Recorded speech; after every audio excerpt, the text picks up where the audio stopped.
good evening. And if you're just tuning in, you are listening live to the Angel Rock out of New Orleans on 105.3.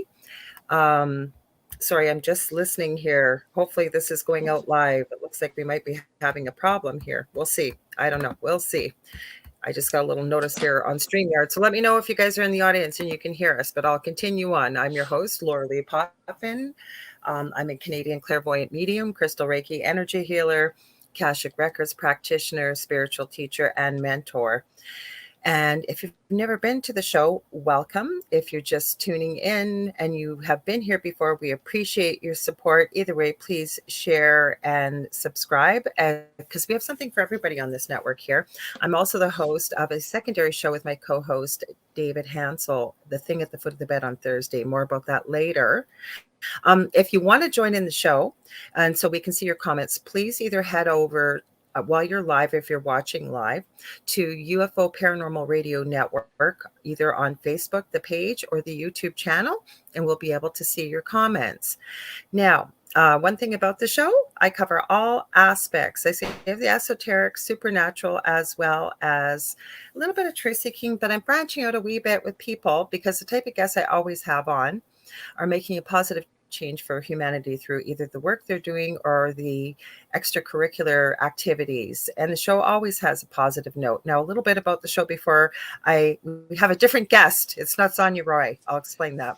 Sonya Roy has been on at the beginning of the year. We were supposed to do a show tonight about hybrids and elementals. And unfortunately, she's very under the weather. So please, if you're listening, send her prayers, send her healing. And so I've got my ride or die who lives in the same house. He's also a house. He is the same host on this network, the Dell. Say hi, Dell. Tell them about your show. Hello. Yes, thanks for having me on. I know I'm always the sort of the pitch hitter there that comes in there when there's something that falls through. But Me too for you. yeah, that's true. Yep, I have a show on there on Thursdays at 8 Eastern Standard Time, and that is The Delicious Recipe. And this week I'll be having one of my returning guests there come back on there, Barla Ventura, and we'll be talking about Imbolc. They're another Celtic festival that happens at the beginning of February. So that'll be this Thursday, 8 Eastern.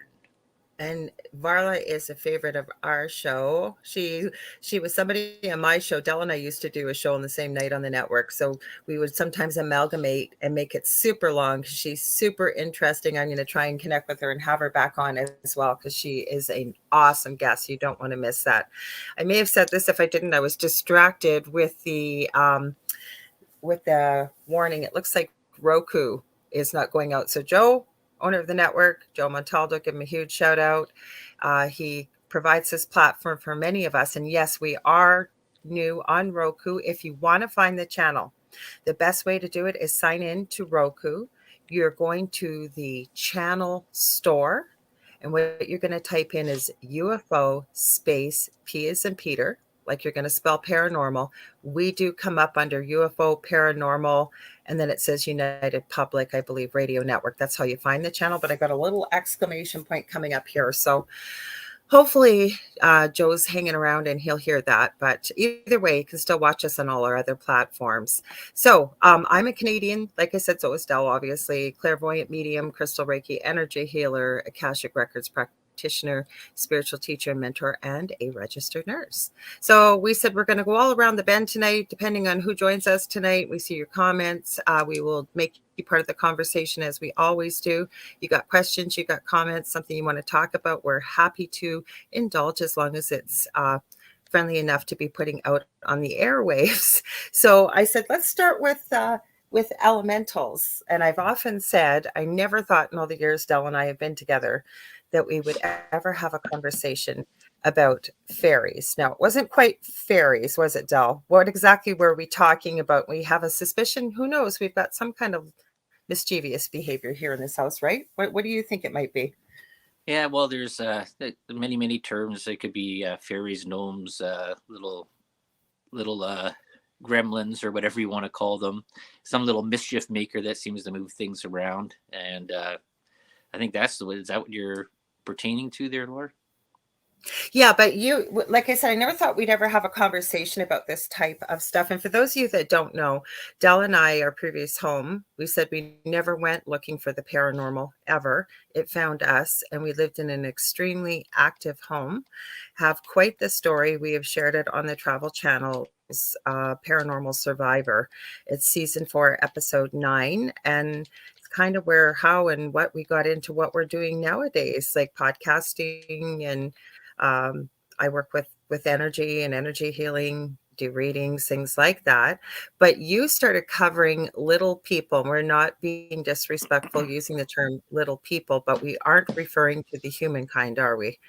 No, no, that was the thing. There is well, on my show I go through a lot of stuff. It was conspiracy theories types things, and then Mhm. getting into cryptids. And I guess how it started there is I had asked one of the neighbors that was by us there, that was from one of the northern reserves, and I'd asked her because I was looking into Bigfoot and about all these sightings. And because the topic was, I found sort of interesting about that is that there was so many people uh, and so many stories over so long of experienced hunters and that would go out into the bush and stuff like that, and they would see something that they knew that wasn't a regular animal like a bear or a moose or a deer, and something that didn't move the same way. And they all had sort of things about that. So when I'd asked my neighbor about this, is that if she had heard any stories like this from her tribe and stuff like that, says she went no. Says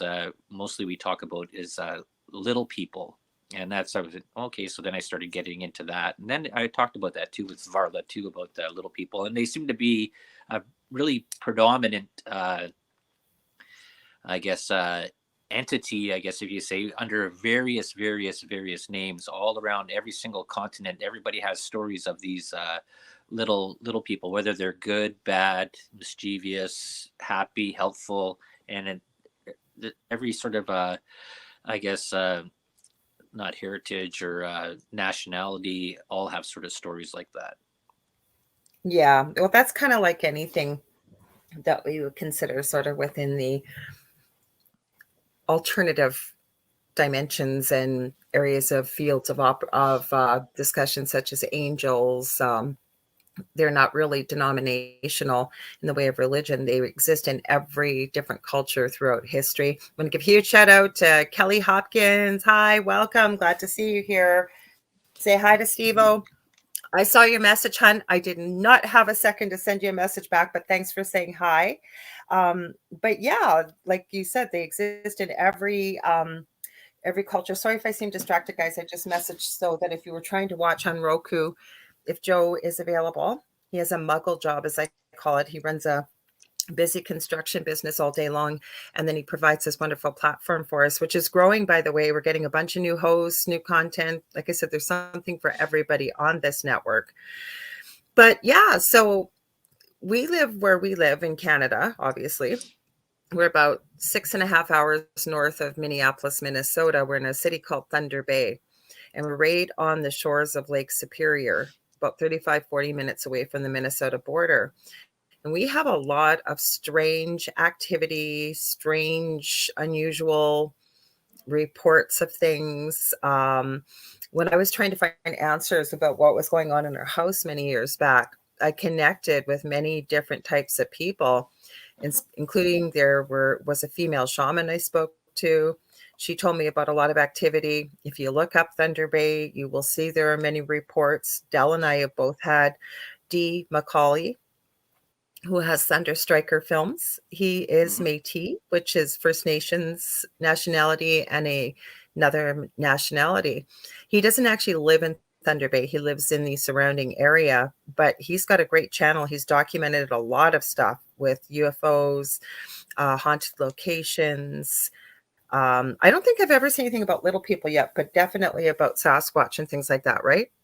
Yeah, I had him on my show there about 2 years ago, and That's I said we both have. Mhm. yeah, and he talked about it. There was sightings in some caves around the Red Rock Nipigon area that, and there was some stories that they went out and filmed some of that stuff there, where they had found in these little hidden incroppings or whatever, or cave sort of things, little hands and little feet imprinted in on the stone.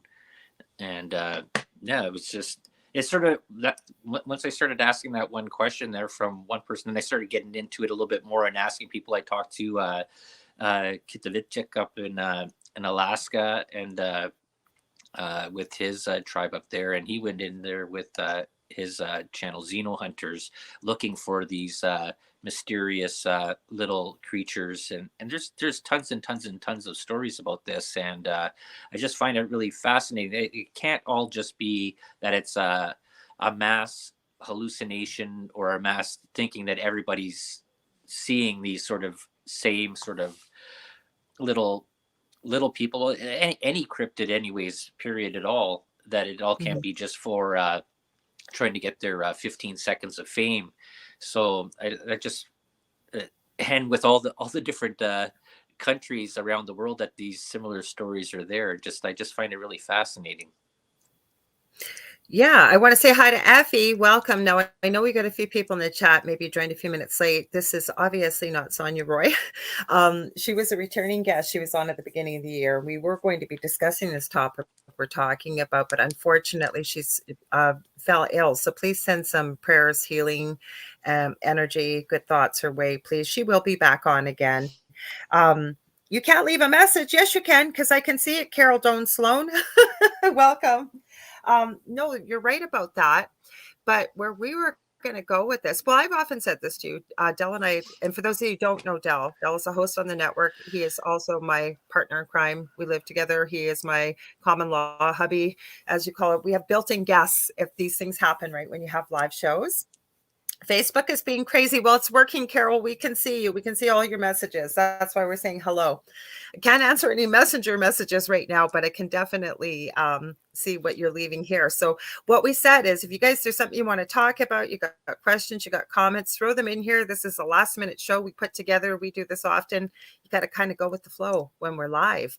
So yeah, you're right about the cryptids. And I've often said this, sorry, I was losing my train of thought, is to me, there has to be some kind of truth to all these legends and mythology that we hear about giants, vampires, werewolves, little people, fairies, nature spirits, you name it, because it has continued beyond just where we are now. It goes back so many centuries throughout history. And to me, especially when there wasn't radio and the internet and TV, that they sat around the fire, right, or whatever, and told stories. So Mhm. if it had no relevance, you would think that generally it would kind of fall off the radar. So to me, there has to be some type of relevance to it. What do you think, Del?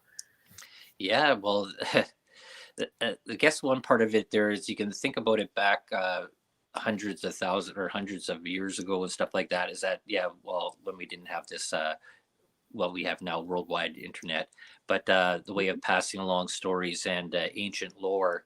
And before, I guess, the Christianity went into the paganism and took over a bunch of things. But even in a lot of the religious texts of all the different religions, they do mention other beings than human beings. So if they're writing them in those books too as well, and also ancient mythology, lore, legends, and stuff like that are talking about things like this, there has to be a small little sliver of some sort of factual truth to this all, because it all can't be just made up.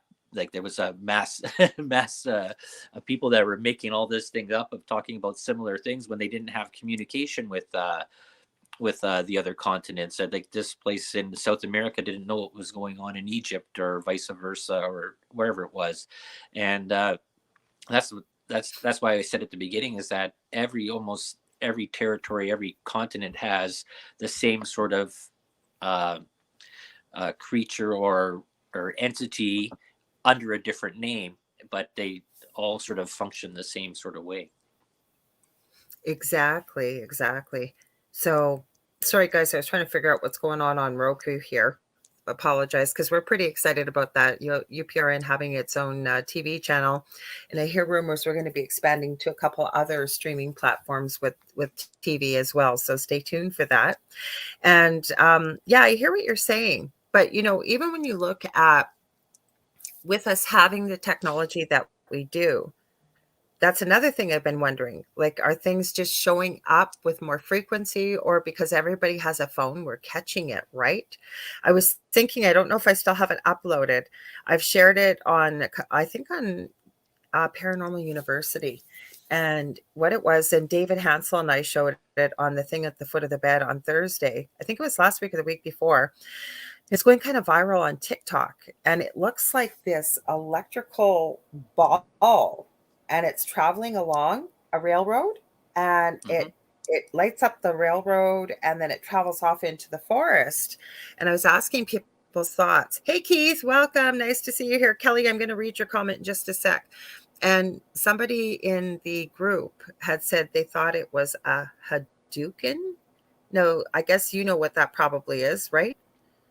That's some similar to a will of the wisp, I believe that is some Well, sort it of. can be, but there's many terms for it. Actually, I was Hmm. shocked because I've never heard of this within the supernatural world, Hmm. but it's usually referred to in like things like anime, like Dragon Ball Z, when they create that ball of Oh, energy and okay, then yeah. throw it in the cartoons.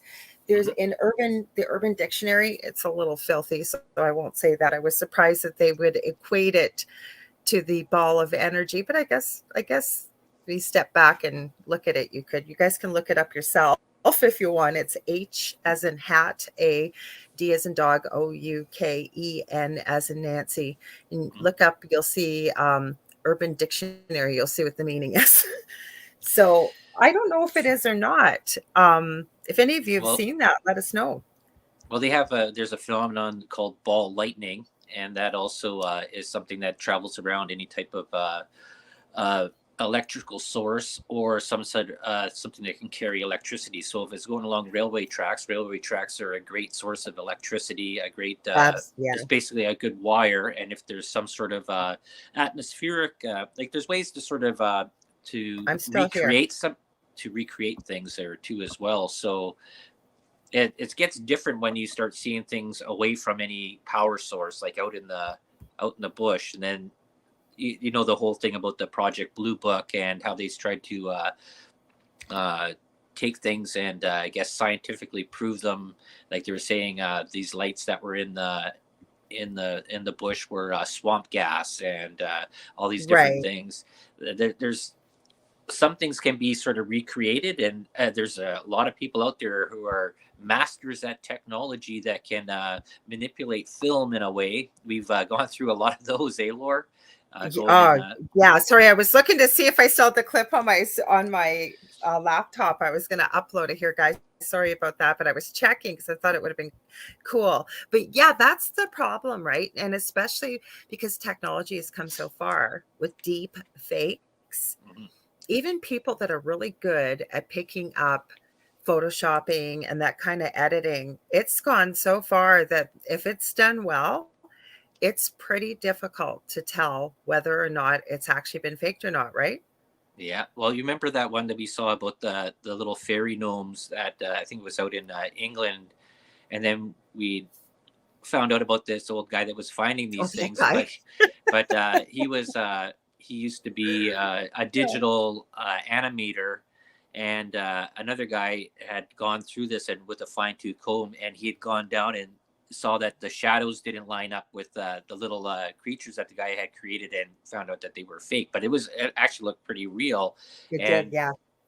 but the guy had said there afterwards is that the reason that he created it was for his nieces and nephews to give them a story in that, and it wasn't Do something you that he was believe that trying to though? fool Because the he could have world. said that. Like he changed his Yeah, name. I'm gonna find yeah, him on here. I'll give you guys the name. You can check out the channel.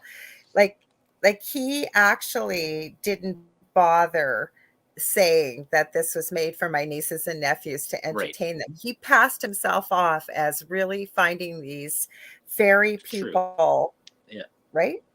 Yep. Well, that true. Yeah. He Irwin sort of Saunders, that's his right. channel. Irwin Saunders, but that's not his real name. Like the guy what he does is he debunks videos like this that are out in social media. And this guy was very kind because he could have been very he could have been really mean. Like he really went deep. Like he showed you who he was, that he was a 3D animator, Photoshop Yeah. expert, and what have you. And he said, but he said it's not a bad thing because a lot of people really do love the scenery. There's a lot of scenery in nature and what have you. So I have a problem with people that do that though, because we have a hard enough time when we talk to people about this world, if you will. And so many people don't believe it. And then when you have just well, it's not a few, but there are people out there that fake it, then people are like, well, how do I know you're telling the truth or not? Right. Hmm.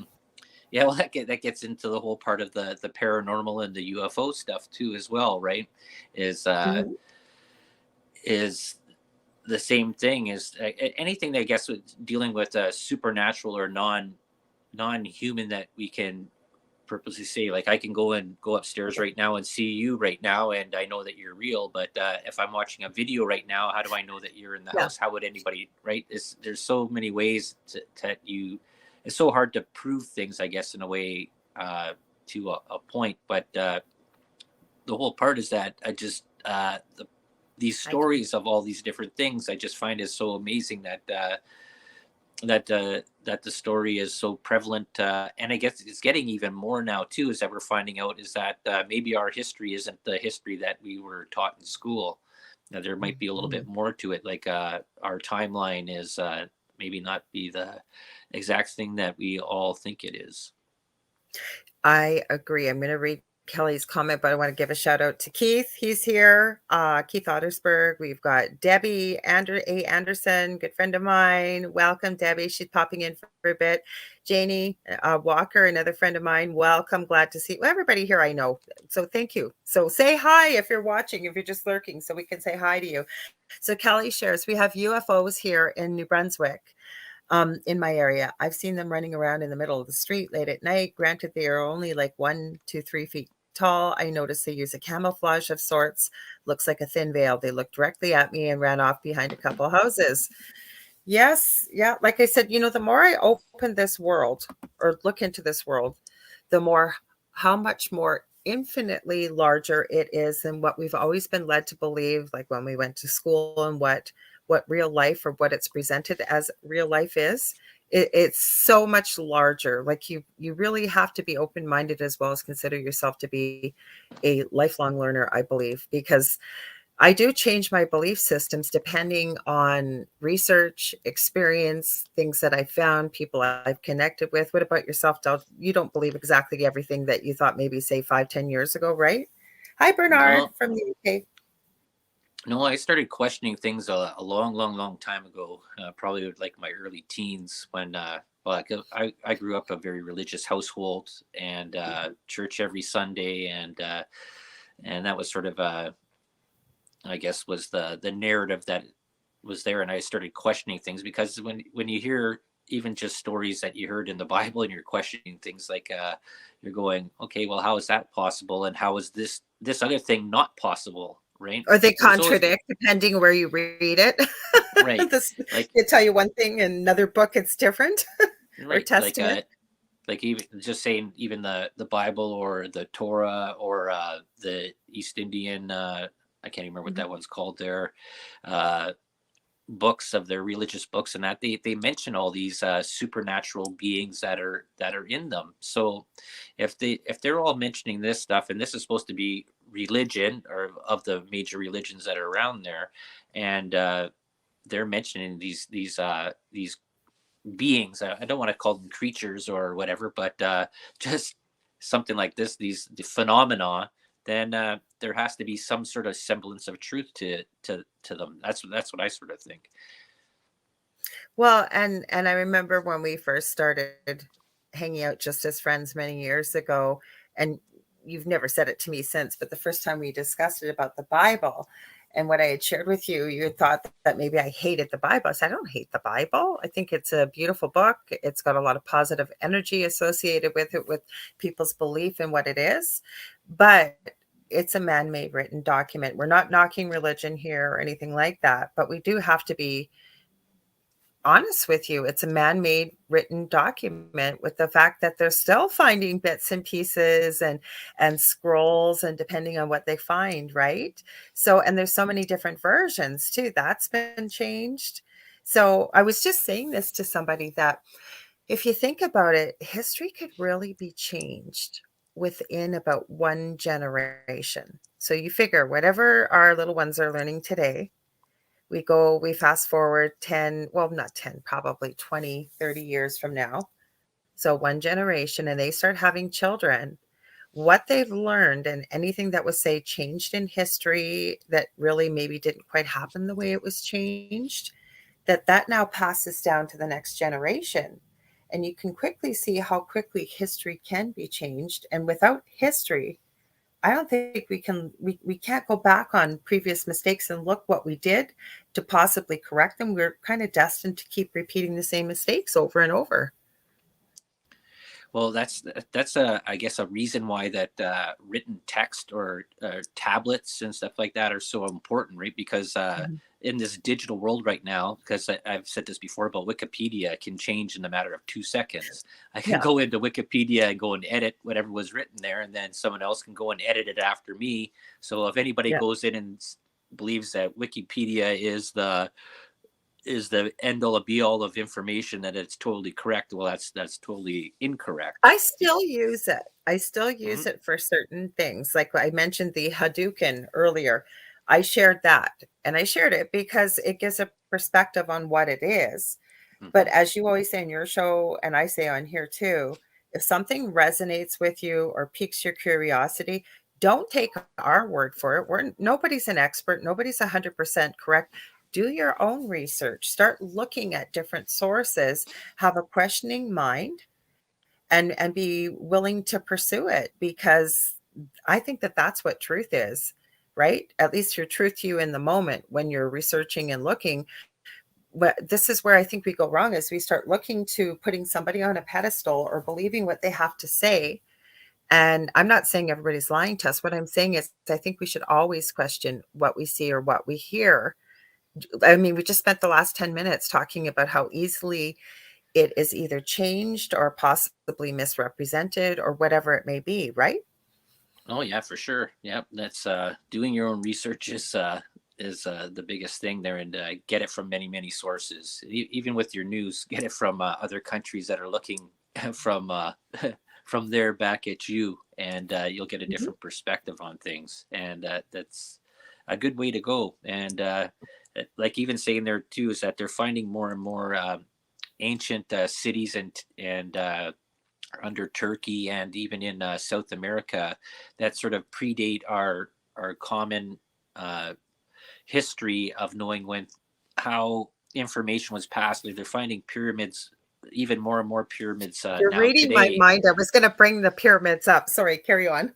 Yeah, like they're finding more of them throughout Asia, all through South America, even in North America. The mounds, they're finding more mounds. The mound builders and that, talking about stuff like if you look at it, how religion goes is that we've Adam and Eve 66,500 years ago, but now you're still finding human remains that are plus 10,000, 100,000, and our timeline might not be what we were taught in school. So that's just getting into a more interesting discussion as of late. And I guess with during this pandemic over the last couple of years, I guess people had a lot more time to start doing some research and looking Going into down the rabbit hole.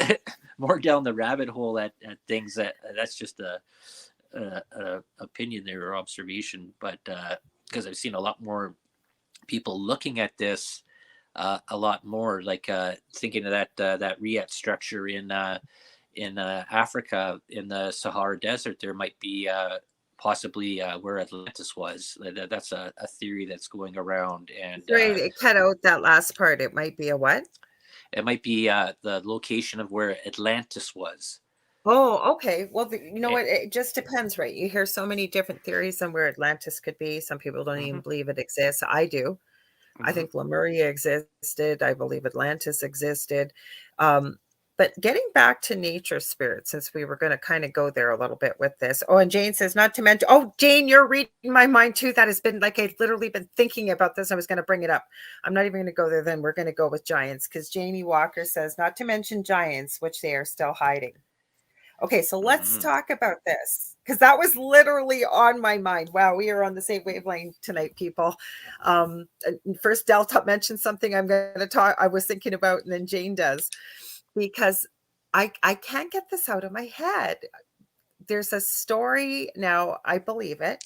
The guy has he was, I think, with the Green Berets or one of the higher military operations, we'll say, with the US, and they were over in Iraq, and they were looking for a missing group that was out there from the military. And as the story goes, and I've seen the interview bits and pieces, they blurred his face out and changed his voice, and they were attacked by this, I believe it was like 12, 15-foot giant with a spear. It actually took out one of their troop. Mm-hmm. And there was evidence before they were attacked from this cave that the, I guess the group they were looking for that was missing, nobody was still alive. There was Mm-hmm. evidence of that. And they described this being, and it was really big, had red hair and a beard. Like, it looked like what we sort of have always heard what giants kind of look like. This was back, I think, in 2006. And Mm-hmm. yet, you hear more and more, like, hi, Heather Cooper. She says people having past life recall seems to be more common as well. We'll go there. Like I said, you guys are all joining in now. That's what I said. We kind of had to change on a dime here with our guests. That will come back. Sonya Roy, like I said, fell ill. And again, please send her healing and prayers. But yeah, it's all of these things. We will get to past lives. But I started really looking into giants, because we had a night like this, just myself hanging out. I believe it was over the holidays, and people wanted to talk about it. And I keep asking the question, with the stuff that people claim they have seen or encountered, it seems they all have red hair and beards. Why is that?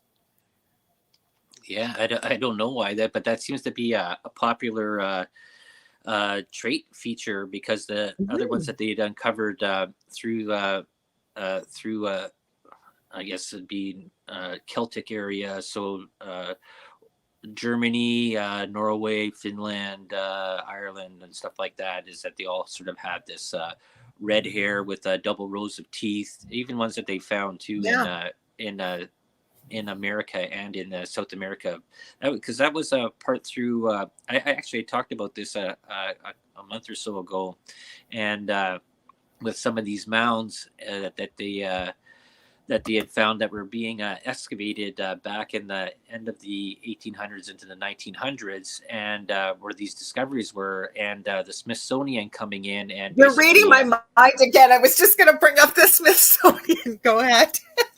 right, and coming in and basically taking over the the excavation site, and everything being taken away. And this has sort of been a common thread for a part of history, because you can go back into old archives of newspapers and find these stories written in the local newspapers of a discovery that was found, and then it never shows these things never show up, and some of them have photos that were found, and some of these things are also been heavily faked for in recent years to I guess for what do you want to call it, s's and giggles, but yeah, just there's been stories of this stuff, these unearthing of people or beings that are well over our height, like going in from 7 feet plus to up to 15 feet.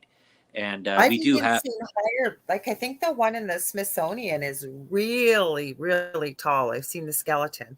I don't mhm, want to say, but I believe it's higher than 12 feet. It's massive. yeah, But even the story of what happened with this guy that was part of the higher military yeah, group encountered in 2006, they took this being down eventually. yeah, And they, as this guy told the story, for people that don't know it, then I'm going to get to your comments, is that it took a full one of their, you would know what their helicopters called, like the Black Hawks or whatever, that can carry a huge load. And they needed one for the troop to remove them, and the other one just to remove this body of this giant. And they said they had to sign an NDA, non-disclosure agreement, that they'd never discussed this. They wrote a report about what happened, and they were told to return the report and remove any reference whatsoever to this giant individual that they ran into. Mhm. And they never saw or anything about it. They never heard anything else about it. They don't know what happened to the body. Then I have a friend that you know who she is. She's in Sardinia, and we've watched documentaries about the giant tombs in Sardinia, and people were speaking on this documentary, which seems to be sort of the norm, is anybody that discovers something that is much more larger than a regular human, you get a little knock on the door, and somebody that from the government shows up and confiscates it, right?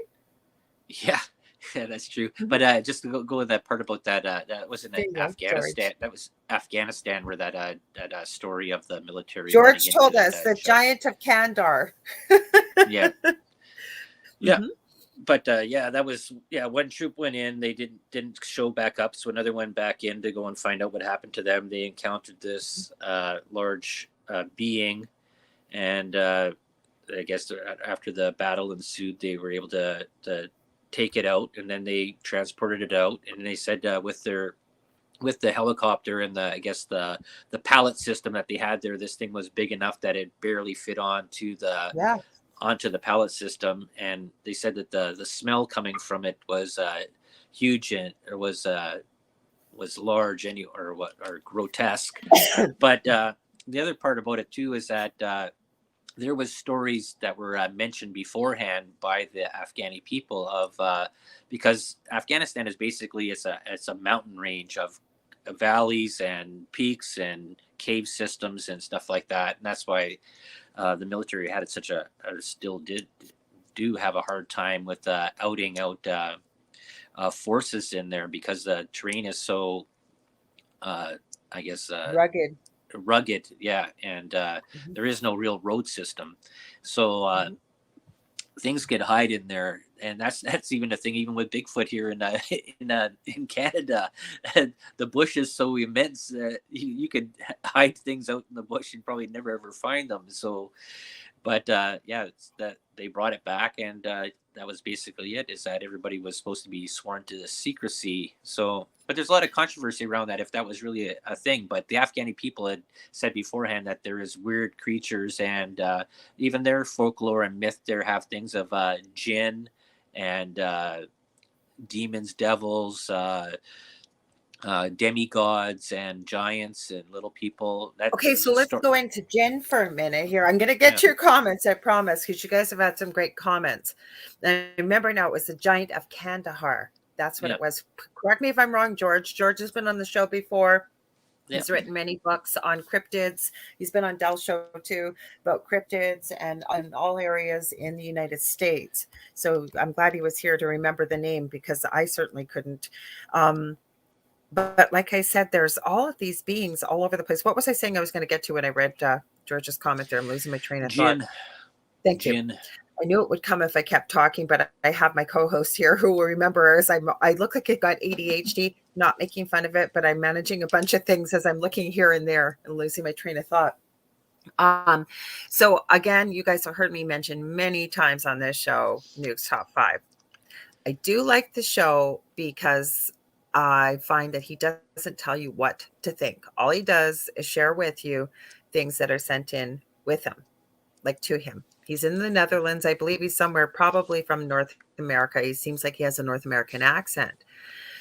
There are some crazy videos. And these guys stream live. Like these are from live streams off of either not TikTok, it wouldn't be TikTok. I think Snapchat, YouTube, where these guys are catching, for a lack of a better term, they call them jinn. They're black. I've seen them. They show up. There was one video in particular blew my mind. Now, again, can I say, like, we aren't seeing it live? It's a clip from the live stream. Other places, Japan, that's crazy with activity. But in there's one guy in particular, I can't pronounce his name, I apologize, but he goes to these places notoriously haunted, and he has had some crazy activity, caught crazy things on camera. So there's two of them. One of them goes in on his own. They go on their own. Goes into this place that notoriously is supposedly haunted by a jinn, and it's abandoned. He goes in, he reaches into the cupboard. There's a bunch of papers in there, and he picks up one that looks like it's got some red paint on it. He doesn't know if it's blood or what it is. And as he picks it up and goes to open it, he ends up throwing it to the ground, but you don't see why till it lands on the ground. It bursts into flames. And these guys, and Dell is a skeptic after everything we've been through. He's still quite a skeptic. And again, we've just spent some time talking about what people can do with cameras, but I do have a little bit different perspective of things that are done live on camera. I don't know. What do Well, you think? well, that's where you get into the whole thing about magic tricks, and I went into the whole thing about. Oh, we're going to go there tonight. Jane will Well, know what I'm talking about. yeah, with there's so many like well, you remember anyways. I spent almost about 2 years just going through different magician stuff and learning how to go and break down tricks and learning how they did tricks and all the different little magicians gimmicks that can be done to make paper turn into fire or turn into smoke, and how things are done. That's what I was called the prestige. That's the part what the government does, right? The whole magic trick of government. They tell you one thing and do whatever, and then ta-da! Here's at the end, and it was never what you thought it was going to be. Or Darren Brown, another person that we had watched there before with. Right. Are you going to tell them your story about you used one of his techniques and people saw it and it worked? Yeah. Yeah, the power of suggestion, and yeah, that's Bernard Dorset will know, especially, who most of you may or you may not, but Bernard should know who he is, being from the UK. Debbie might know as well. I know she originally was from the UK. She's Canadian now, but and you can go ahead and tell it there, Laura. It's your show. Okay. So if you ever want to look up Darren Brown, I encourage you to. It's quite astounding, some of the stuff that happens. Some of it I think is a little bit of video editing, but you be the judge. So you spend D as in dog, ERREN as in Nancy. I think there may be an E on the end of Brown. I'm not sure, but you'll find it with the way Darren is spelled. So he's going to the racetracks, I think, with this guy, isn't he? And he's got money and he's going to bet on horses, but he's trying to show, Darren Brown is trying to show this guy how the power of suggestion can work. And I guess at the one track they go to, if you have a winning ticket and the cashier gives you too much money, that's on her. You get to keep the money. So doesn't he bang on the cage when he hands his ticket in and he says, this is a winning ticket, but it's not. And she gives him the money. Is that what happened? Yeah, it's he gives her a losing ticket, and Yes, I thought. but he had also preset this up beforehand too, right? With I guess he had met her, and I guess he put this suggestion. He programmed her. Yeah, it was really like he didn't say, I'm going to show up on camera and you're going to pretend my ticket's winning, right, give me money. No, he pre-programmed this, but there's a reason why I set this up, because of what happened with Dell. You finish it and then I'll tell your story. But he said it was just something simple. It was something innocuous there. But when he handed her the ticket and she looked at it and saw that it was a losing ticket, by shocking her, by banging it and saying right afterwards that I had won, and she had looked at it and says, oh yeah, you did, and then paid out the money and paid it out to him. Once the money had transferred over, then there's nothing you can really do about it. Okay, but, so with you, yeah, he goes into the beer store and there's a lineup behind him. So he tries it. He doesn't scare the girl. He just, what did you, banged on the counter and you said you wanted a certain amount of beer. Yeah. And how did it work? They didn't, I don't know if they didn't charge you what, but they did what you said, and you didn't mislead them or anything. You didn't pre-program them. You just thought, hey, I'll try it and see what happens. And it worked. Yeah. Right. She thought I'd already paid already. So yeah, she just went and got it and then brought it out there. I went, okay, thank you. And it was, thank you. Yeah. But the guy behind you's going, how did you do that? So I don't know. I guess not George Lunsford. He says the gin are not good or bad, they decide what they want to do. Yes, they do. I have a story about that actually. But Bernard Dorset says, yes, I know of Darren Brown. He's been around for years and has had his own show on Channel 4 in the UK.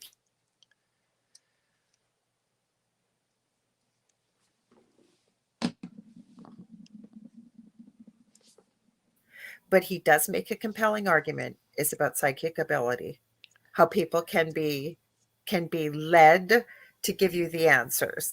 I don't agree with all of it, but yes, there probably are some people that do use the tactics he's talking about. I want to go back to Well, some of these comments. Go ahead.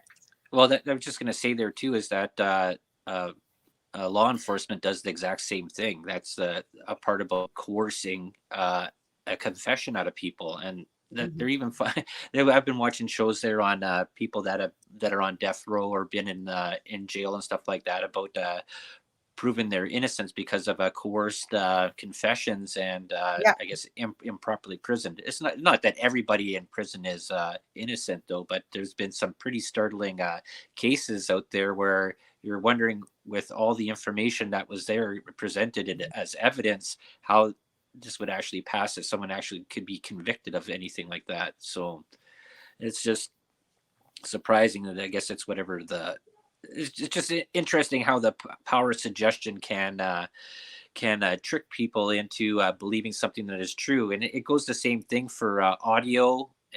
Hearing something, your mind will automatically jump depending on what frame of mind you're in, or your eyes. We call it pareidolia or audiodolia. It Whatever sort of suggestive mood or whatever type of frame of mind you're in, that you could actually sort of hear something that's not there. But like we were talking before about our little gremlins, like I got my little group up here, but these guys they just help with the production. But we've found Well, they're not before, doing a good job with my mic, apparently. And Kelly was yeah, nice about today, it. Thank you. I apologize, guys. I'm right over top of the I have a Wi-Fi extender. We have had a new router put in. We have tried everything. And Dell's, because he's downstairs, he's right across from it. So I apologize. Let me know if it gets too bad. If I have to, I actually will hop right downstairs, and you'll have to have two of us on screen, I guess, if it keeps cutting out. But thanks for letting me know. Yes, you've confiscated some of my characters. I made him his gnome. He was made from a sock. He looks like a doll. Well, I don't know if you call it a doll. He looks like the guy from ZZ Top, actually. I made him.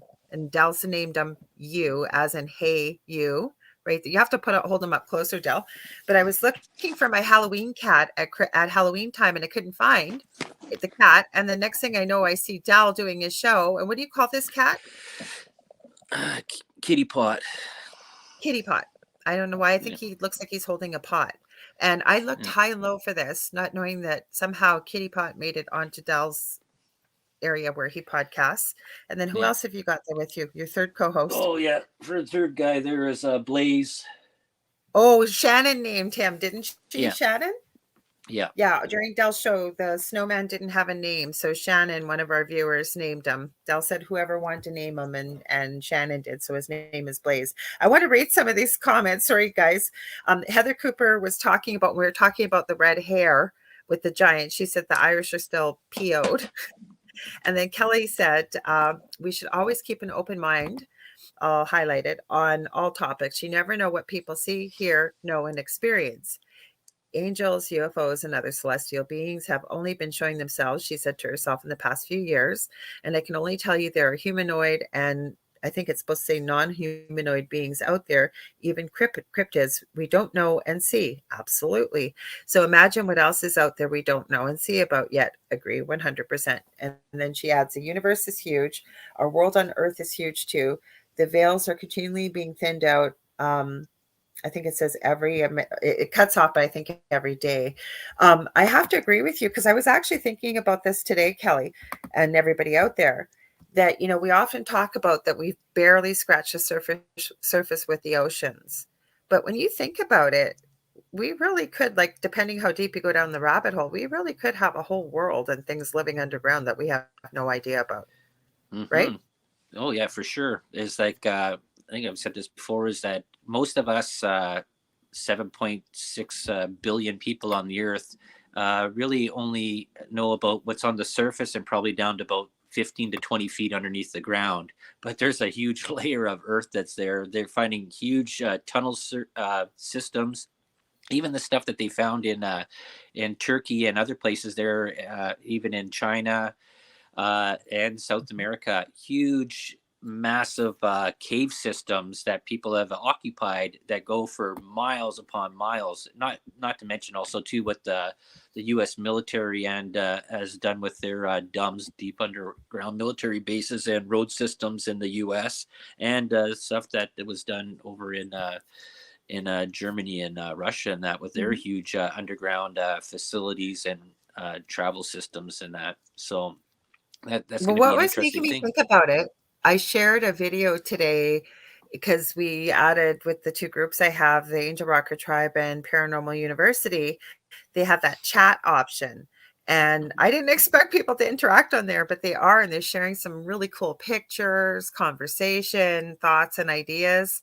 Only thing is, it sets people's notifications off like crazy. So if you want to know how to do that, not leave the group. My group, I've posted how to do it, but you can just look it up on YouTube.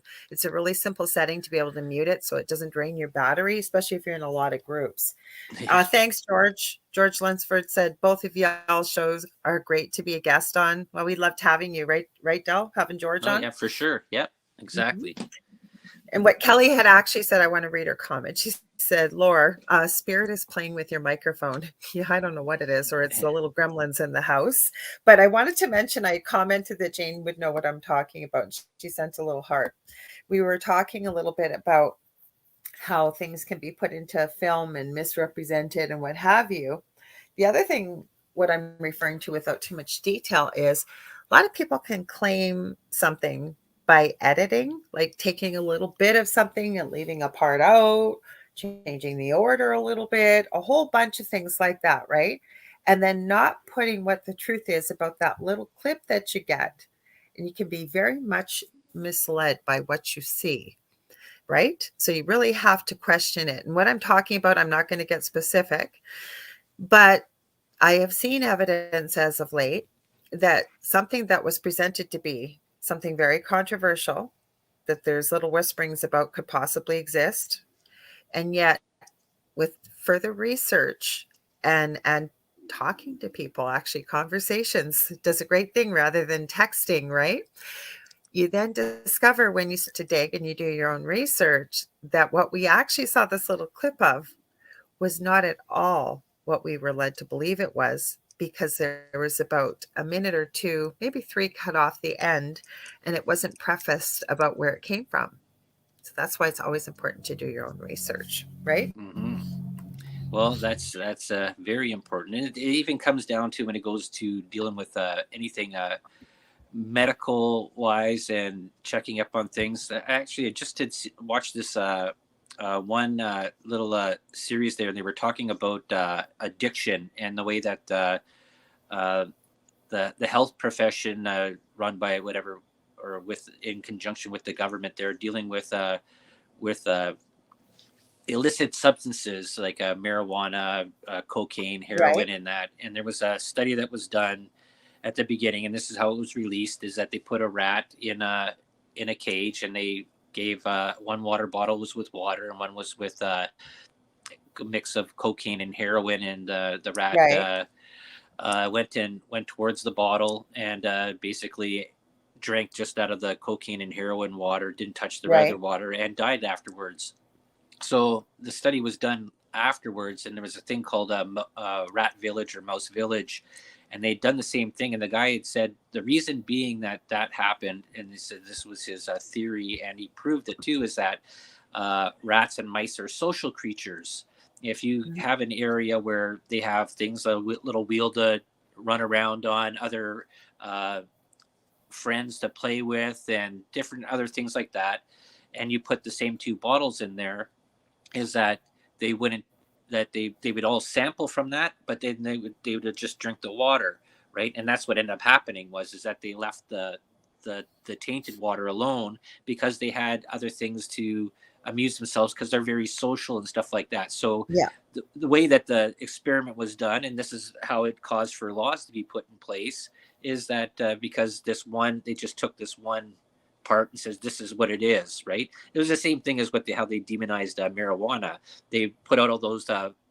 films and that because they didn't want the growth of hemp, right? Because hemp was a better thing for making ropes, for paper, making clothing and stuff like that. Well, that would go against the people that had the conglomerate high, stuff there that had cotton fields and had whatever, this oil and this stuff, right? It was in conjunction taking away money from them. So if you demonize something, then that gets put across. And just like you said before, is that one generation of people hearing Mhm. something and taught something, they believe this is what it is. This is something that is bad, right?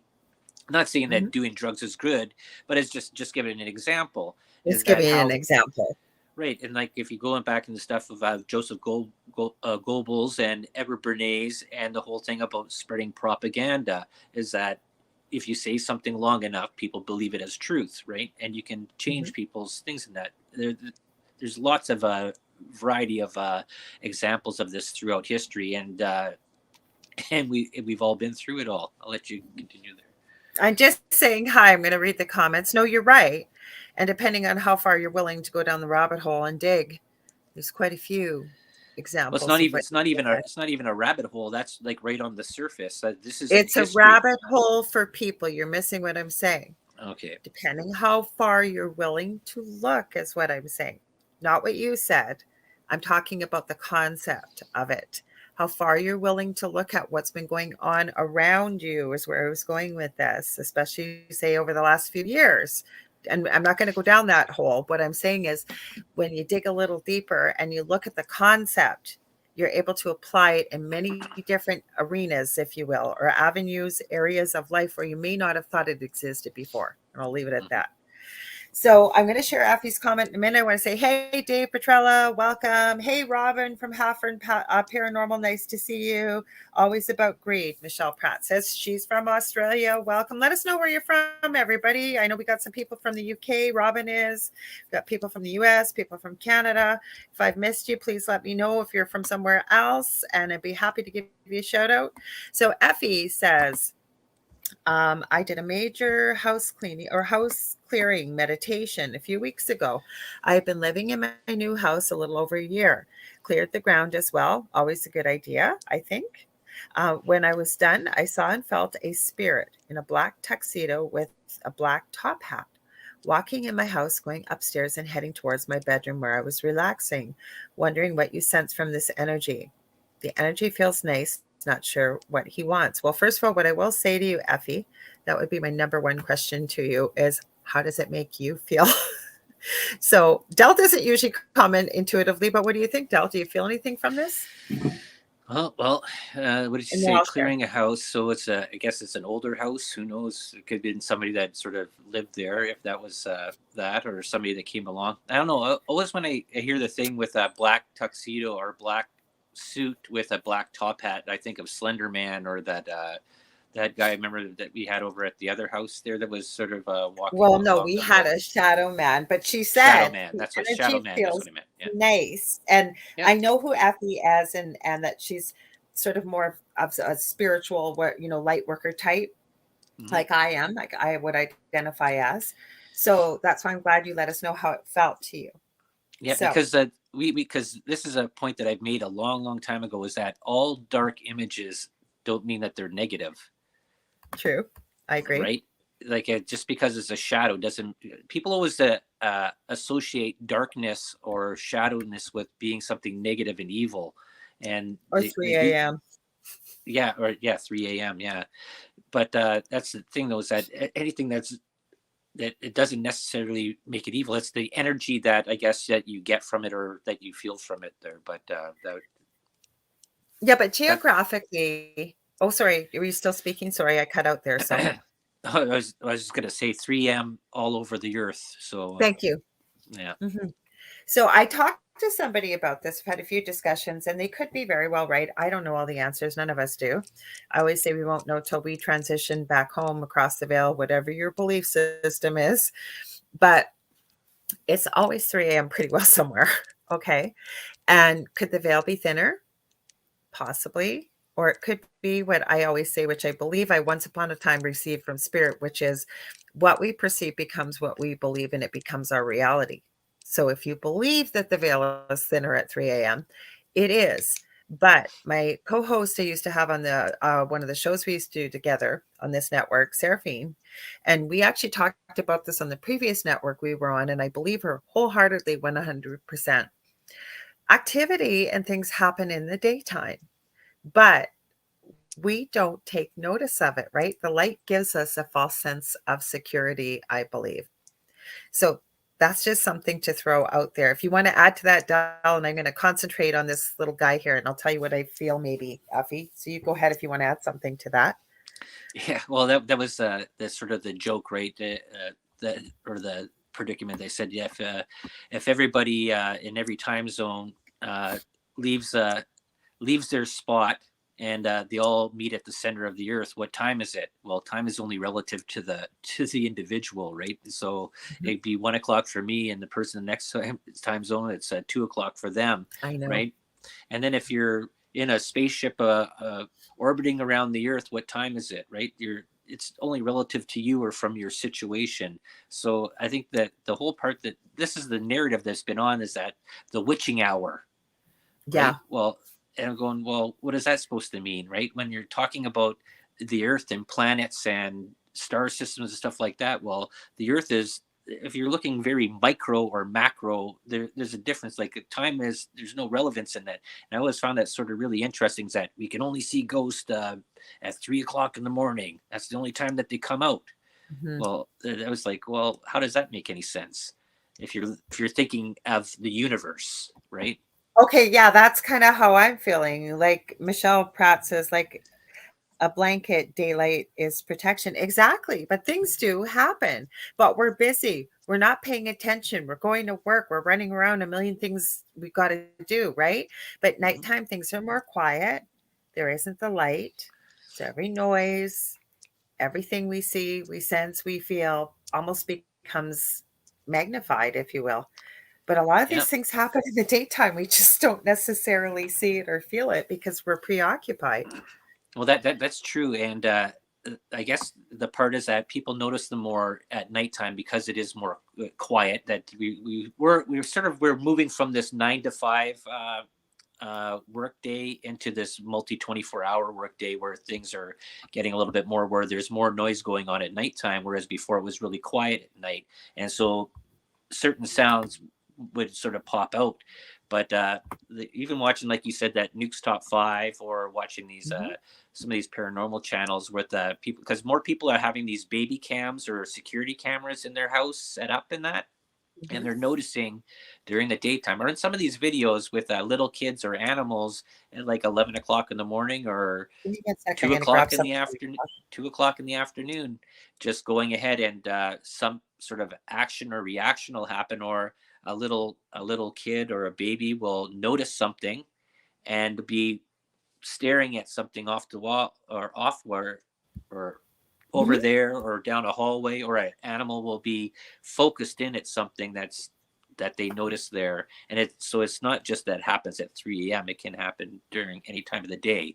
Now, whether or not these videos are all real or whatever, but there's something that's being captured, and I guess it's up to investigation.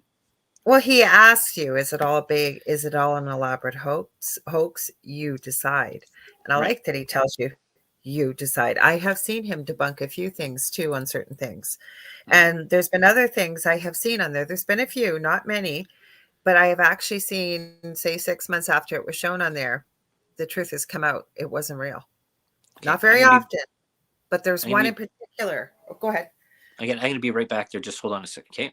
You can Okay. go. Well, I'll keep talking, then I can answer Effie's question too. And I want to say hi, Judy. I highlighted you there. Sorry about the guest, you guys, if you're just tuning in. Poor Sonya. She was on earlier in the year, at the beginning of the year, and she was coming back for kind of part two.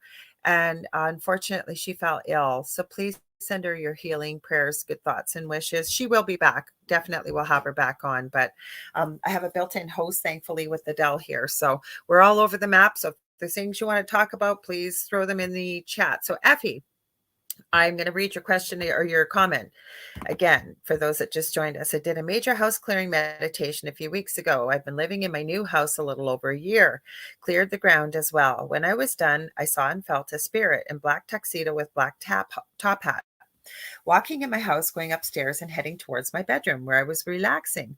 Wondering what you sense from this. This energy feels nice, but not sure what he wants. I'm going to tell you, anybody that tells you intuitively that they're 100% correct all the time, run. But what I kept hearing as I was reading this while Dal was talking, I literally kept hearing, I'm the welcoming committee. And I kept rereading your comment thinking, yeah, but you've been in the house over a year, but you just did this clearing a few weeks ago. No, I'm not really sure why, but I'm guessing for whatever reason you felt it was necessary to clear the energy. So I don't know if there was maybe some heavy, dense energy, could have been something that maybe wasn't supposed to be there, but you removed it out of the way. So this little guy was able to come forward and let you know who he is. The other thing I keep feeling for some reason, I don't know how old this house is, but is there any chance there's something behind one of the walls in your bedroom? And I don't mean in a scary way. Because this guy, to me, from what you're describing, he said he feels nice. He's all dressed up fancy, um, you know, black, like he is, like in a tuxedo with a hat, the whole bit, right?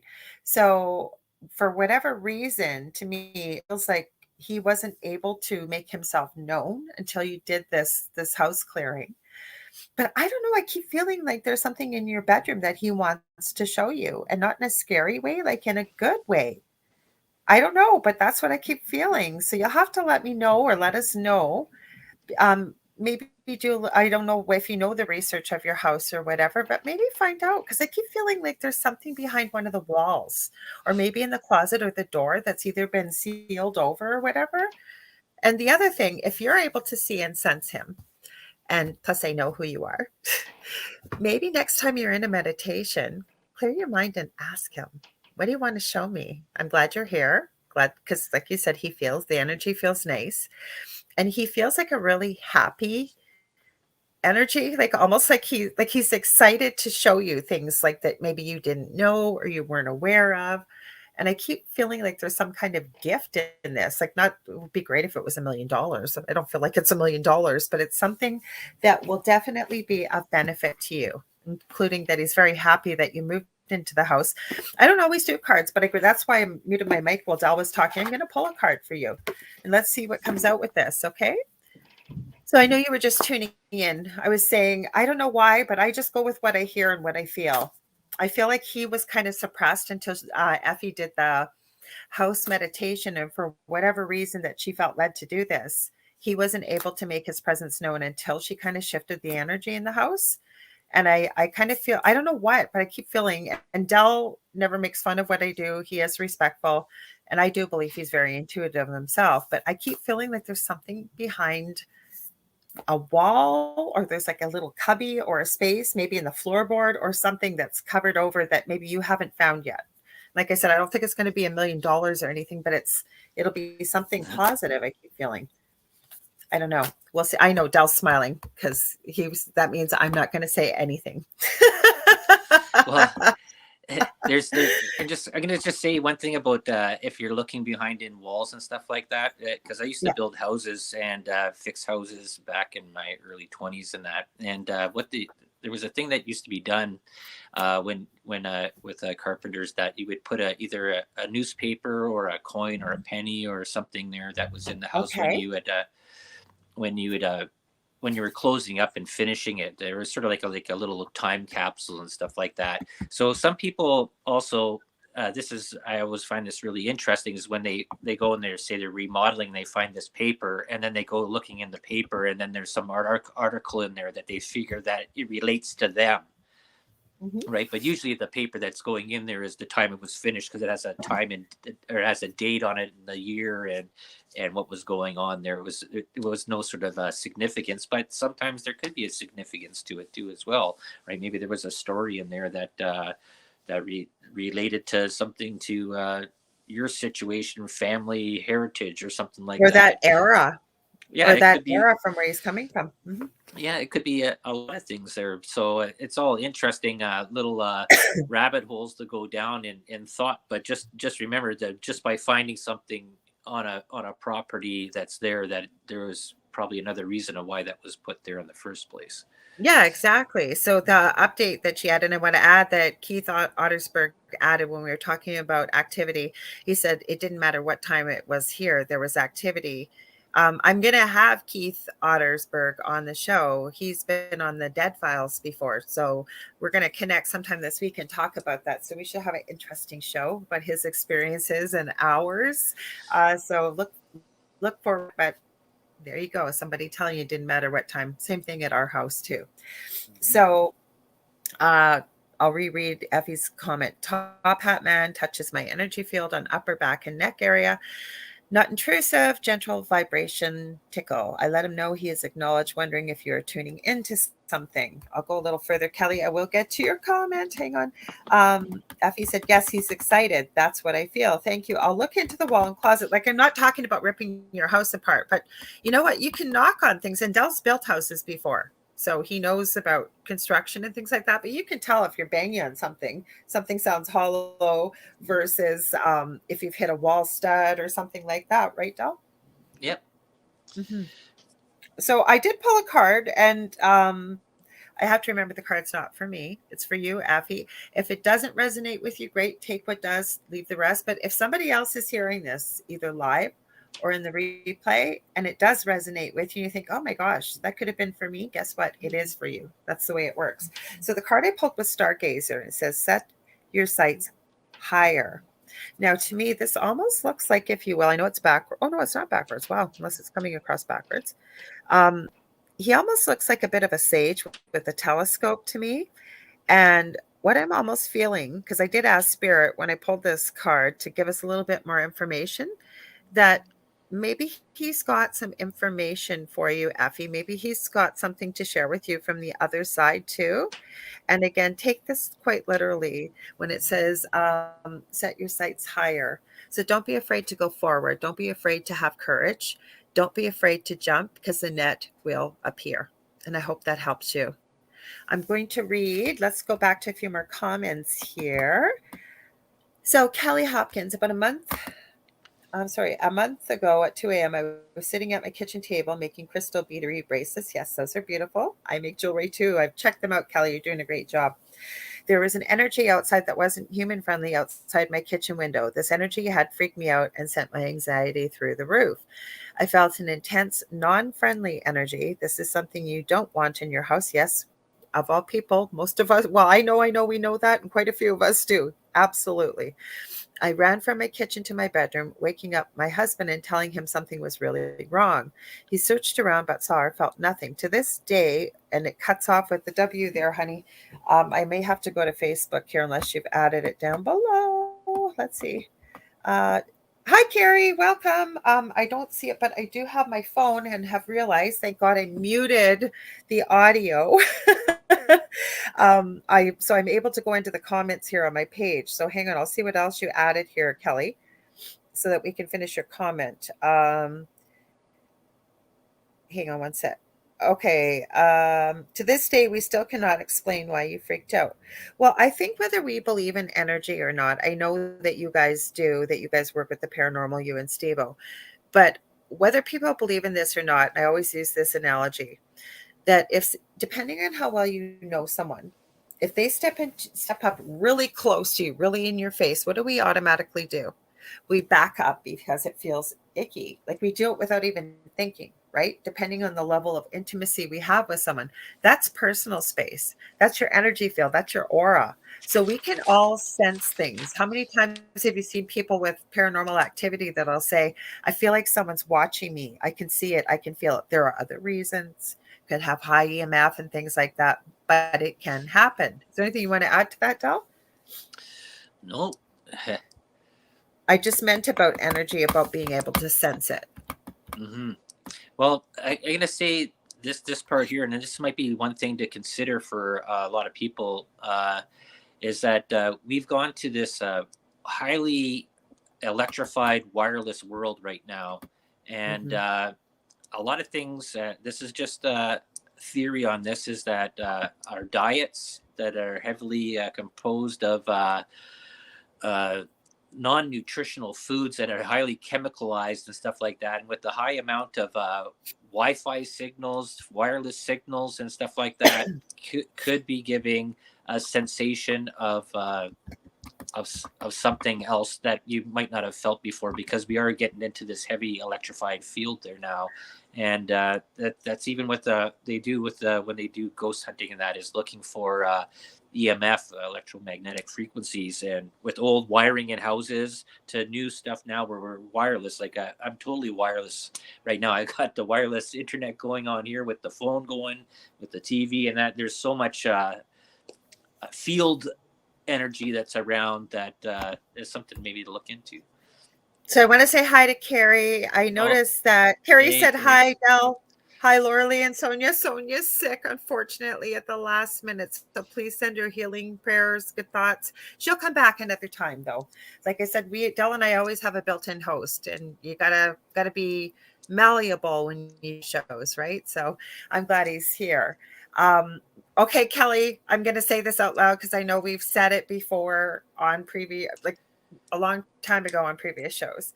Kelly and Steve-O do paranormal communication. They actually do paranormal communication with ghost boxes. I like the way they do it, actually. They're very respectful. They understand about energy, protecting it and stuff.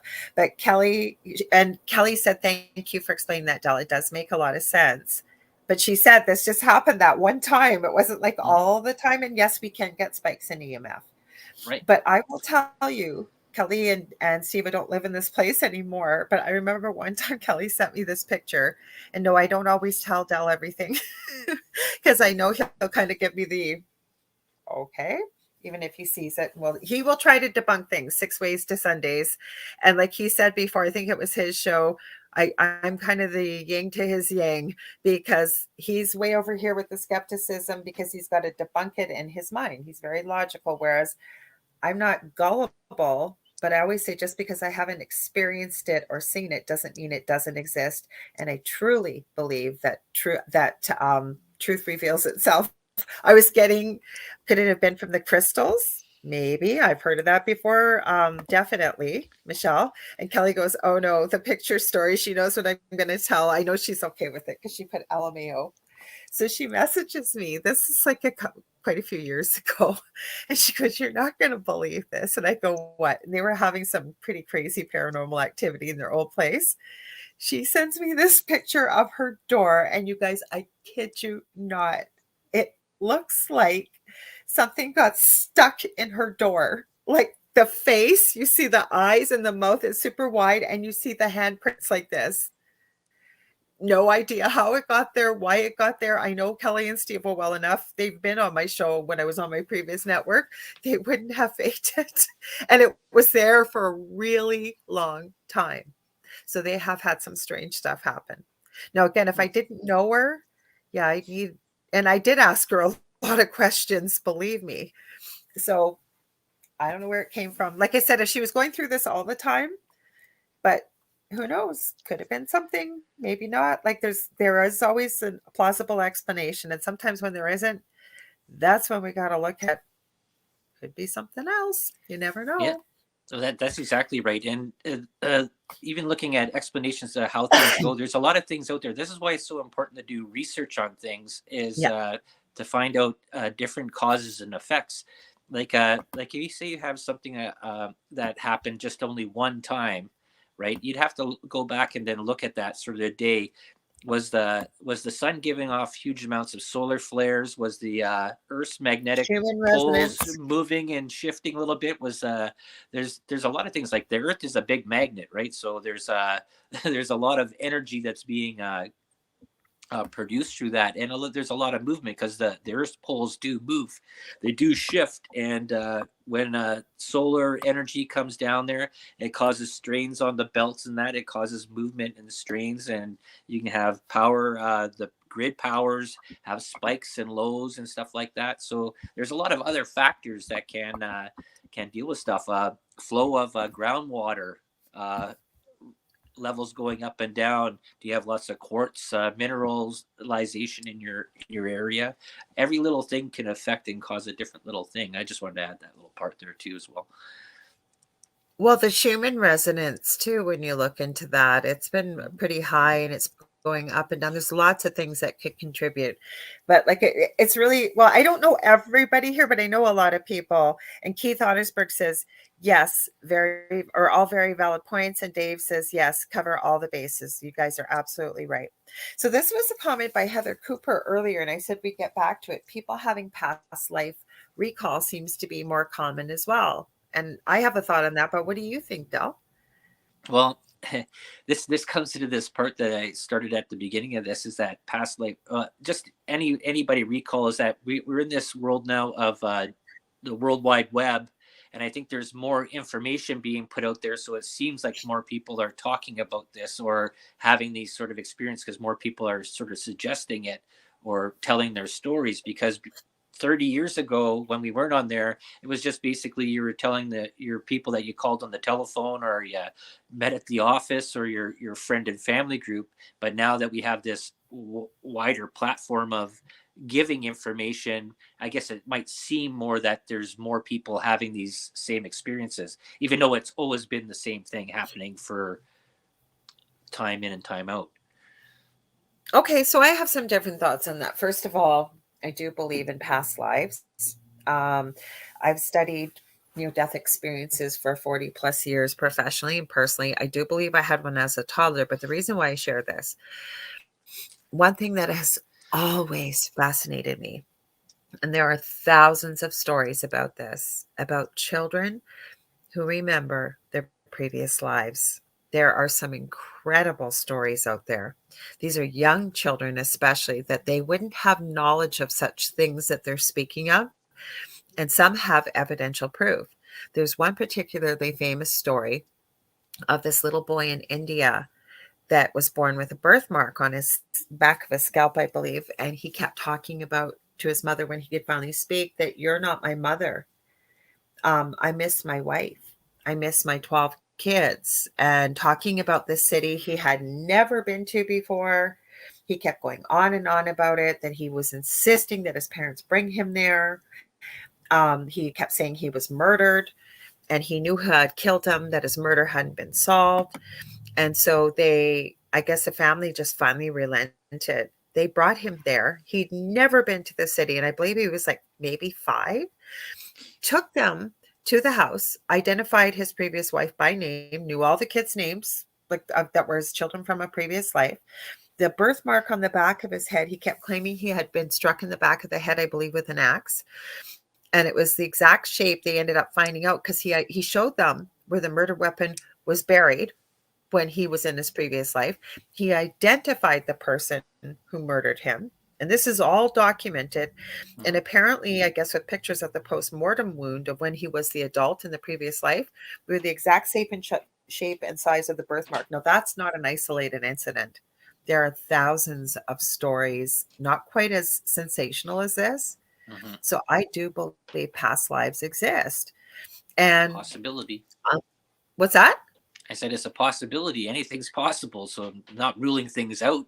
I'm not going to say anything, but we've discussed past lives in this house. I will not reveal some of the conversations we've had. But I've had some proof, I believe. You may have heard me talk about it on the show. I don't know if I've ever told you about it, but I do believe I've had some proof of some of my previous past lives. And apparently we've lived thousands. Like even if you look into Dolores Cannon, now she never claimed to be a psychic. She made it very clear, nor was she a medium. She was a hypnotherapist. And her husband started delving into the deeper levels of hypnosis at the omega level that back in the 60s, they were told never to go. It was a dangerous area to go. You look into some of the stuff that she shares, some of it, which I believe is starting to come to fruition, some of the things that have come through people that have revealed to her through hypnosis what has happened. So, and you watch her, like look at some of her lectures. She's no longer alive, but you listen to some of her lectures and the stuff that she shares. It's incredible. And there are evidential things in there. Not everything. And I'm not saying I believe everything she was speaking about, but to me, there was definitely proof of past lives.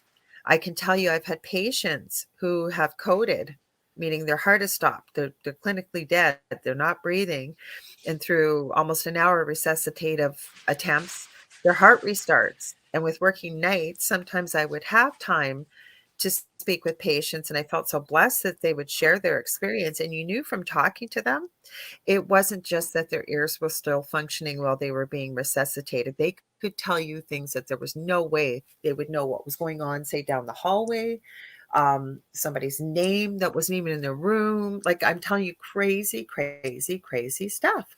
So I'm just going to say, I was seeing Carol's messages. Thanks, Jane, for telling her.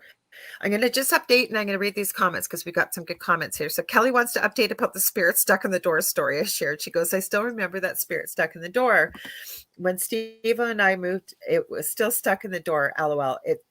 It tried entering from one door to like 3 other doors and kept getting stuck. I finally went back to the front door or it finally went back to the front door and it stayed there. It was still there when we moved. And I'm not kidding you guys. Like, yes, could people say it was pareidolia, meaning, the human brain likes to make up faces and what have you when they see certain images, like in the cloud or whatever. But this was crazy, this story. And like, I wouldn't tell it except I witnessed it. I saw what was going on. So Heather Cooper says, I have always felt the Sibley Peninsula is home to elementals. What's your impression of this area? Well, before Del, I'll let Del answer and then I'll share. For people that know, Sibley Peninsula is around where we are. We have a national park around here where we live in Thunder Bay, Northwestern Ontario in Canada. And I believe that's what you're referring to with Sibley Peninsula. Please correct me if I'm wrong, Del. Mm-hmm. Yeah, you're right. It's all part of the Sibley there. Yeah, going out to the Sleeping Giant. And you got Silver Islet there, lots of minerals out there. You got just outside, you got amethyst. There's really there's a very large, extensive native lore story of minerals and elementals, giants, and other little people around this Okay, area. so for elementals, though, do you believe that there's elementals in this area? Well, if you're looking about saying elementals in the part of fire, wind, water, spirits, and stuff like that, well, that's all part of the lore, right? Uh-huh. Yeah, Yeah. there is quite a if you look into the legend and lore of sometimes it's known by the legend of Nanabiju or Gitchagumi, that's the sleeping giant. You can see it pretty clearly about 10 minutes from our house. Then it's very closely interrelated. It's called Little Niagara of the North, and it's on the south side of the city, whereas the sleeping giant can be seen, well, from many places, but from close to our house, the north side of the city. And the stories sort of intertwined and interrelated. As for elementals, have I experienced anything that I could absolutely say beyond a shadow of a doubt? Specifically in the Sibley Peninsula, I have experienced some very unusual activity when I was actually at a light worker type retreat a few years back in Colorado. But will I say, do they not exist? Absolutely not. Because as I started the show out, there are many people that I have talked to from all over the world who have crossed through this city that are within the paranormal field that all say, holy crap, you guys have all kinds of strange stuff where you live. Have Well, you that's found the yeah. same? That's the thing. There is that this area here of the Canadian Shield is heavily impregnated with quartz and amethyst, silver, gold, nickel, copper. So there's a lot of Super conductive. seven There's a crystals. there's a lot of mineralization that is prevalent around here that can with earth energy and stuff like that with the give off a very strong thing. Like I told you the story before about I was staking claims prospecting outside of Geraldton, which is sort of northeast of us, going up Highway 11, and we had to do this big block of claims prospecting claims, and the magnetite was so strong in that area. There's actually a magnet mine just outside of Geraldton there, and it would just pull our compasses over areas, and it would affect our batteries, and we don't. You get this weird feeling also in the bush too. Like it always felt like the hairs on the back of your neck were sort of sticking up. It was just the energy from that area, and it to make the mind think certain little tricks there if you want to Well, go that I don't direction. know because your family has built this beautiful, some people Hmm. will call it a cabin or Yeah, cottage. We call it a camp up here. And Dell will attest to this. There's a public yeah. beach at the end of the road. As you turn onto this narrow little driving road up to the camp, there's how many camps on that side? About seven? No, there's about 13, but yeah, the energy field changes. Just completely changes. You can feel it, you can see it. We have very little internet connection. There's not a tower. I understand that you have to be in a specific spot versus the east side of the lake. They have internet. But I am telling you, it is like going into another dimension. It is Hmm. there's no other way to explain it except you have to experience it.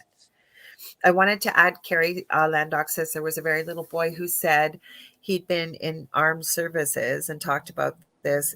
His name and name of another in the troops with him. Parents checked records for names and found them. Oh, yeah. There's another story of a little boy that said that he was in the 9/11 tragedy, lost his life. There has been. There's a journalist by the name of Susan. I forget what her name is. I've seen her interview on Coast to Coast AM years ago, and her little boy, he was actually on The Ghost of My Child, I believe. He's now an adult, but they have ascertained that they believe he was the engineer of the Titanic and went down with the ship. It's a fascinating story. So Hmm. Effie adds, I've had past life memories resurface. Judy says, oh my God, I've had some experiences at Silver Islet, which is Hmm. around Thunder Bay as a Yeah. child and very spooky. She says, I felt that at Oliver Lake too. So Hmm. there you go. Like I said, people from around here locally. What about the story at the graveyard in Kekabeka? I never heard that until you mentioned Hmm. it to me, but you want to share that with people? Yeah, that was actually something that I remember back in my teen years, and Mhm. there was a part about it that this graveyard in Kekabeka, which is Kekabeka Falls town there, just north of Thunder Bay, is In the south side certain of the city, though, it intertwines with the legend of the sleeping giant. right. Well, yeah, that's where the falls is. That yeah, the whole area that's all around, I guess, within about 30 miles of from the center of Thunder Bay, but. Yeah, it's just that you would come into this area, and then people had said that there was a weird sort of uh, electrical field that was around there, and that you go there, and sometimes whatever during the time of the year, the door locks would lock or unlock, and sometimes you'd go in there, you'd park in there, because people used to go there and go and make out because it was a really hidden area there. Is that if you Yeah. parked in going in forward somehow, and this has happened and been reported that you'd actually your vehicle would be pointing the other direction, right? I So thought you said there was a bit of a fog or something. It yeah, seemed like it fog, was coming mist, the in. field, and stuff like that. Just like yeah, during these times, it'd be just a really weird aura, foggy glow there, and just the way that that people would get these weird sensations and stuff like that, and yeah, just or batteries would be totally dead out of a vehicle or stuff Yeah. like that, and just power drains. Like we had that problem there at the old house where you just couldn't keep up with tires and batteries because they would tires would be kept on going flat and Long. batteries would be drained. Just weird energy connections with all that stuff, and it's like I don't parts of people see in past lives. I don't discount that. I says that anything is possible. Like I've gone into the whole thing about dreams and dream walking and transference of I guess of memory and soul and energy. And if you're looking at stuff like that, there's a lot of stories that are in this and where people have gone. And this is a part where deja vu comes into effect, where you've dreamt something and then this occurrence happens a day or two later or a week later, or you've you end up meeting somebody like, hey, I know you, and you might have dreamt about them or some sort of thing. I think these are all possibilities. That's the mystery that's out there, and to discount any of these things that they can exist because you're a non-believer of stuff there, I think you do yourself an injustice, and exploring what the mysteries of the world and the universe have out there for you. I have to agree. People are sharing quite a few of their experiences, and I have a story too. And I'm going to get to Carrie's and Michelle's and Judy's. And somebody sent me this about 2 years ago, maybe no, it had to be more than that, maybe 4 years now. I've just realized we've just passed our third anniversary at our new place here. It's flown by. And they sent me this picture and they said, "What the heck is this?" And it looked like the inside of a fridge that was all melted. And it looked like it was sort of melted in the shape of a carton of eggs. And I don't know what apartment building it is on this side of the city, on the north side of the city, but the story was told to me, and I don't know this person to be untrue, or like to she doesn't contact me with this kind of stuff, and I don't talk to her very often, nor has she ever been untruthful when I've spoken to her. But she says her 70-plus-year-old neighbor was at home in his apartment, and he kept smelling something burning, and he was checking everywhere to see, like, what the heck's going on here, like, where's the smell coming from? So I guess out of desperation, he opened the fridge door, and he says he claims his eggs were on fire. And yes, I know I've had many questions, comments. Dell's even asked me, and he's right. Everybody that's asked this has had the right to ask because we have to debunk it. But there was nothing wrong with the electrical in the fridge. There's nothing wrong whatsoever, because I asked, well, what did you do with the eggs? There's a picture on my TikTok. There might be one too in the Paranormal University group. And this guy was so freaked out. He has never experienced anything like this in his lifetime. Apparently he took the eggs and just threw them out the window. But apparently they've had quite a bit of strange activity. And she gave me quite a few things, examples. They've seen things like, you know, somebody, I guess they smoke in the, I don't know if it's in their apartments or what, but she told me about people, and herself too included, seeing lighters levitating on their own. And now I didn't see video or pictures of it. I'm just sharing what she shared with me, but she definitely showed me the picture. I don't know. It was pretty darn Mm-hmm. strange. You can definitely tell that it was not a full carton of eggs. It was where the eggs were, and you can see the egg shape burnt into the plastic. You know how there's usually plastic over top of your fruit and vegetable bins? Mm-hmm. I don't know. So I'm going to read Carrie and then Michelle's and then Judy's comments here. So Carrie says, that's how southern France is: high mineral content and holy springs, magnetic caves, mounts, and forests. Well, what about below the city of Paris and the bone The remains that are beneath catacombs. the city? Pardon? The catacombs, yeah. Yes. Anything you want to add to that comment? Because then if not, I will move on to the people are sharing a few of their experiences.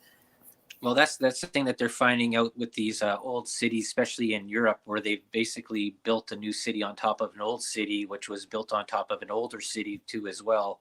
And that's what they're finding, things more and more as they keep on going deeper down. And a lot of this stuff has been sort of misplaced in history, or records have been lost, or what has happened. That's why it's always important to keep paper copies or some sort of tablet copy, hard copy of stuff, and that stuff doesn't get lost. That's why history is so important. Mm-hmm. For many reasons. Plus, if you look at the law of energy, that it can't be created nor destroyed, but it needs to be transferred, or it can be transferred from one place to another, especially if you have a living being and they pass. We are like a living battery. There's that energy. And where does it go? You can talk about the etheric body and what have you, but we still have electrical charges and stuff going through our body. So it kind of makes sense, right? If there's bones, you most definitely could maybe have some residual energy left over, right? Mm-hmm. So Michelle says she's over in Australia. She says, I walked into a church very late one night with a friend. There was a nun praying in the front row. As our eyes adjusted to the darkness, it was an overhead projector with a sheet over it. LOL. I'm glad you shared that, because right, you guys all thought it was a nun praying, or is this a ghost, or what is it?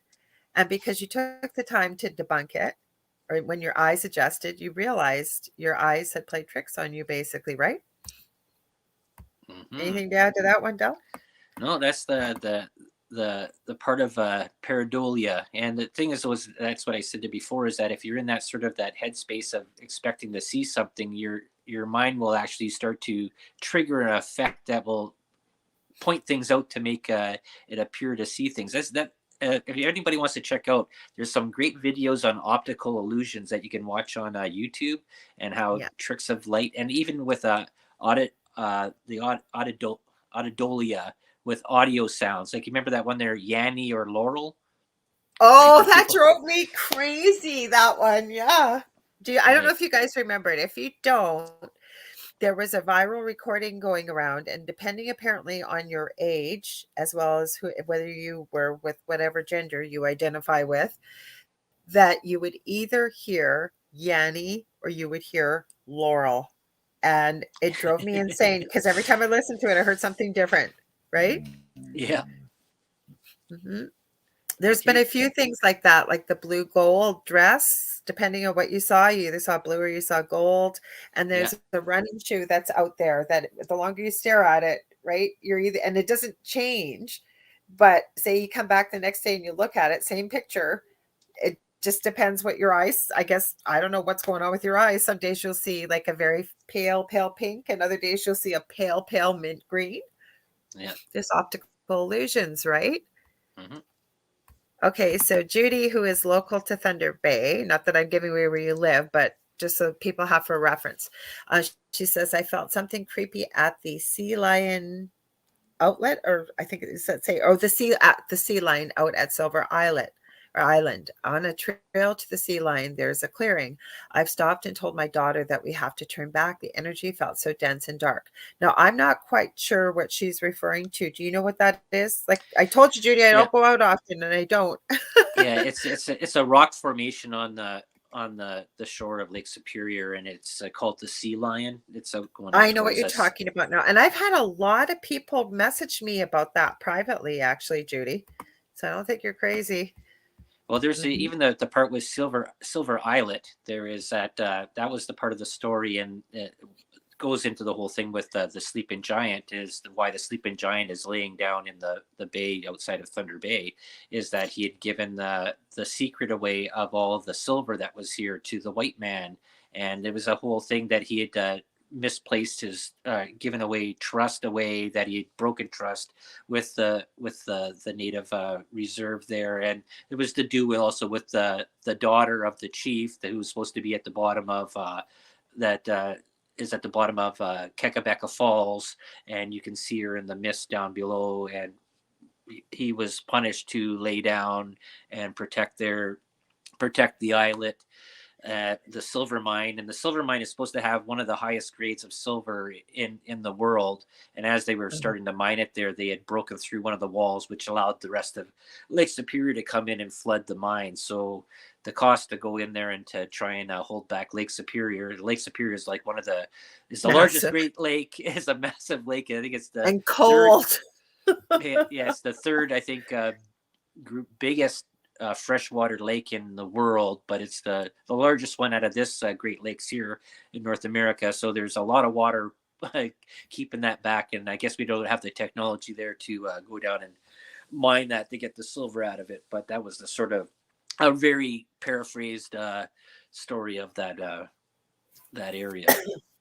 And then I've heard stories of, now I'm sorry, I shouldn't say hate. I very much never liked this artist from the 70s from Canada called Gordon Lightfoot, who used to sing this song called The Legend of the Edmund Fitzgerald. The And wreck, I've heard, pardon? the wreck of the Edmund Fitzgerald. Sorry. I did say I wasn't a fan. Anyways, I've heard stories of people claiming deep in the middle of Lake Superior that there supposedly is some type of energy very much akin to being a very tiny mini, if you will, Bermuda Triangle type energy. That strange, odd, unusual things happen there. Have you heard that, Del? Yeah, it's actually it's in Lake Michigan, but that's I've the heard it in Mich. Lake Superior too, like Yeah, around where the Edmund Fitzgerald went down. Yeah, that's closer going towards Lake Huron area.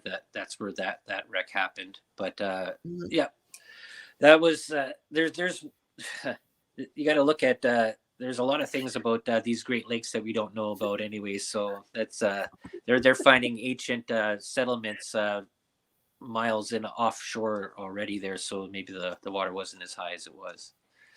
Okay, I gotta read this, Michelle. You're hilarious. She goes, "Who else would be in the front row praying, by the way? LOL." And I was a little bit drunk. There you go. Good Aussie, right? Us Canadians, we can all get together for a bevy or two. Effie Emilio says, thank you for this live. I'm loving and enjoying it very much. Well, we're glad to have all of you here. Thank you for joining us. And our shows are live. There's something for everybody here. Like I said, we are growing the network and there's all different kinds of show live. I like to keep, and I know Dell tries to, most of us do, involve you with the comments because we want you to be part of the show. That's why we're having so much fun, you guys, because we're all talking and sharing our ideas. Keith Ottersberg says, good show. Got to jump and get ready for my show at 7. Have a great night, all. Well, Keith, if you are there, you're probably not, but if you are, he's in Central. Be sure to put your show name down here, please. Oh, Michelle Pratt. Michelle, now you've just gone down a few points. I'm joking. She goes, I love that song by Gordon Lightfoot. No, the song that Dell, I'm going to put this out here for a little bit of a laugh and continue reading the comments.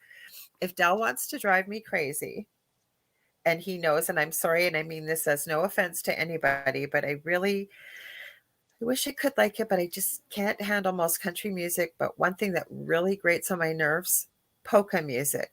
Take it away, Dell. What do you play when you want to irritate me? Yes, it's Hemistach. It's a Yeah. polka band, and they do a great version of "Sweet Child of Mine." It's awesome. Rock songs in polka. Yeah, yeah. Yeah. Mhm. Yeah. And I said this, I was talking to my co-host Dave because we share funny stuff back and forth. Of course, Dave was aware of this and had to tell me, which I already knew, that there were so many rock songs that he did, and they're great. And I said, now Dal said, what do you mean you're saying this? You guys look up this band. I'm not sure how to, if you look up polka band sing And Sweet Child I'll of find Mine, you will find I'll, it. I'll find You to want to see if I spell can it? find the name. I'm gonna find the Okay, name you here. can't play it, but you can Yeah. find the name. But her guys in the back, the band, to me look like zombies, like living zombies sitting there. And she's well endowed and wears the outfit to go with it. But she has the beauty mark that every time I see her singing, all I keep seeing is the clip from Austin Powers and Austin Powers saying "Mole, mole, mole, mole, mole." Now, when you see this video, you'll know what I'm talking about. So when he wants to drive me insane, Uh, not really, but just to get me going, he will play this. Did you find it? I'm trying to spell it here. It's okay. Okay, so Carrie Keep says on I'm on talking. Southern. Okay, she's on the southern shore of Lake Michigan, and Carrie's my birthday twin, and Michelle Pratt is almost our birthday twin. So go figure. And we all found each other. They were just scrolling around wherever I believe and just happened to find the Angel Rock. So go figure. All the There. birthday twins out there. Okay, here. This is how you spell it Oh, here. dear God. Okay, it's okay. It's the, and then it's Hematdamish. So it's Heimatdamisch.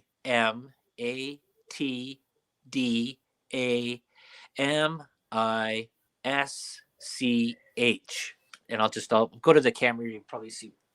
It's so much easier just to type in polka band singing Sweet Child of Mine. It comes up, believe me, because I did that to send it to Dave Hansel.